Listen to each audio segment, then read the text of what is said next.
ફરીથી એકવાર તમારી સામે નવા બ્લોગમાં તમારું હાર્દિક સ્વાગત છે મિત્રો। ગુજરાત રાજ્યના સૌરાષ્ટ્ર પ્રદેશમાં આવેલો જૂનાગઢ ખાતે ગિરનાર પર્વતની તળેટીમાં આવેલો કુંડ જેને દામોદર કુંડ તરીકે ઓળખવામાં આવે છે। મિત્રો, પૌરાણિક કથા અનુસાર બ્રહ્માજી અને ઇન્દ્રદેવે આ તીર્થમાં ઘણા યજ્ઞો કર્યા હતા। દેવતાઓના કહેવા મુજબ બ્રહ્માજીએ પોતાના કમંડળમાંથી ગંગાજીને પ્રગટ કરી દામોદર કુંડમાં પધરાવ્યા હતા। તેમાં ગંગા, યમુના, સરસ્વતી, નર્મદા, સિંધુ, ક્ષિપ્રા, કાવેરી, ગોદાવરી દરેક નદીઓનો દામોદર કુંડમાં વાસ છે। મિત્રો, બ્રહ્માજીના વચનથી દરેક દેવતાઓ દામોદર સ્વરૂપે અહીંયા વિરાજમાન છે।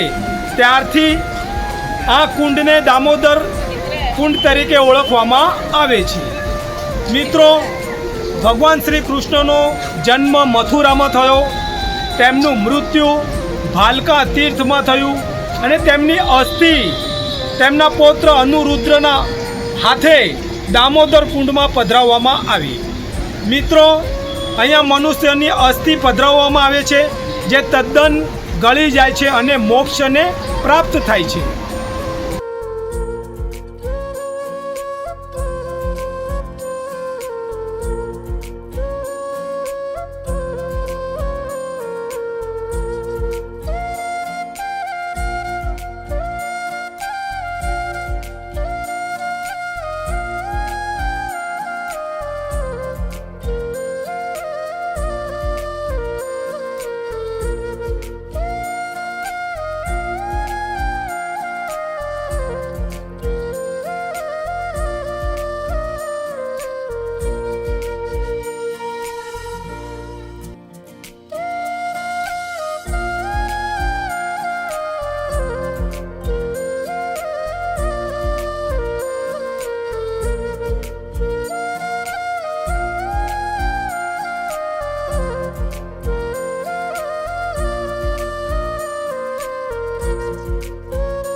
મિત્રો, ભગવાન શ્રી કૃષ્ણએ પોતાના મામા કંસને માર્યો ત્યારે કંસનો બદલો લેવા માટે તેમનો મિત્ર કાલ યૌવન ભગવાનની સાથે યુદ્ધ કરવા લાગ્યો।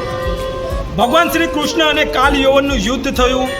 યુદ્ધમાં શ્રી કૃષ્ણ ભગવાન ભાગ્યા અને ગિરનાર પર્વતની તળેટીમાં આવેલો દામોદર કુંડની બાજુમાં મુચકુંદ રાજાની ગુફામાં આવીને સંતાઈ ગયા। ત્યારે કાલ યૌવન પણ ભગવાનની પાછળ દોડતો દોડતો આ જગ્યાએ આવી ગયો। ભગવાન શ્રી કૃષ્ણ જાણતા હતા કે મુચકુંદ રાજાને વરદાન હતું કે તેમને ભર નિંદ્રામાં કોઈ જગાડે અને તે માનવી સામે આવે તે બળીને ભસ્મ થઈ જાય। ત્યારે ભગવાન શ્રી કૃષ્ણએ પોતાનું પીળું પિતાંબર મુચકુંદ રાજાને ઓઢાડી દીધું અને એક જગ્યા પર સંતાઈ ગયા। કાલ યૌવન આવ્યો અને તેણે શ્રી કૃષ્ણને જગાડવાનો પ્રયત્ન કર્યો કે હે કૃષ્ણ ઉઠ, આ રીતે કહેવા લાગ્યો અને તેણે ભગવાનને લાતનો પ્રહાર કર્યો। ત્યારે મુચકુંદ રાજા ભર નિંદ્રામાં ક્રોધમાં જાગી ગયા અને મુચકુંદ રાજાની દ્રષ્ટિ કાલ યૌવન ઉપર પડી। કાલ યૌવન બળીને ભસ્મ થઈ ગયો। મિત્રો, ગિરનાર પર્વતના ક્ષેત્રમાં આવેલા યાત્રાળુઓમાંથી વધારે પૂરતા માતાઓ તેઓ ગિરનારની પરિક્રમા ગિરનાર ક્ષેત્રે આવ્યા છે. તેઓનો બહુ આભાર છે. અને અત્યારે મુચકુંદ રાજાની ગુફા પાસે ભગવાન શ્રી કૃષ્ણના દર્શન કરવા માટે આવી ગયા છે.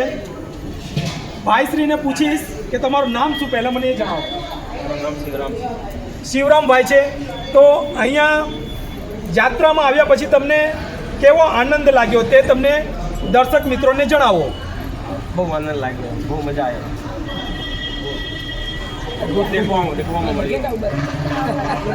તમે પણ કરી દો. हेलो हरिओम, आपको यात्रा कैसी लगी भाई? आप दुनिया की पगड़ी में आए हैं, पहला मुस्लिम के दरबार में आए हैं, कितना अच्छा लगा ना आपको? बोलिए राम धन्य लागे, राम धन्य लागे, सिया राम धन्य लागे, सिया राम धन्य लागे, सिया राम धन्य लागे, धन्य लागे सिया राम धन्य लागे, धन्य लागे सिया राम धन्य लागे, धन्य लागे सिया राम धन्य लागे, धन्य लागे सिया राम धन्य लागे, धन्य लागे सिया राम धन्य लागे, धन्य लागे. બોલો સિયાવર રામચંદ્ર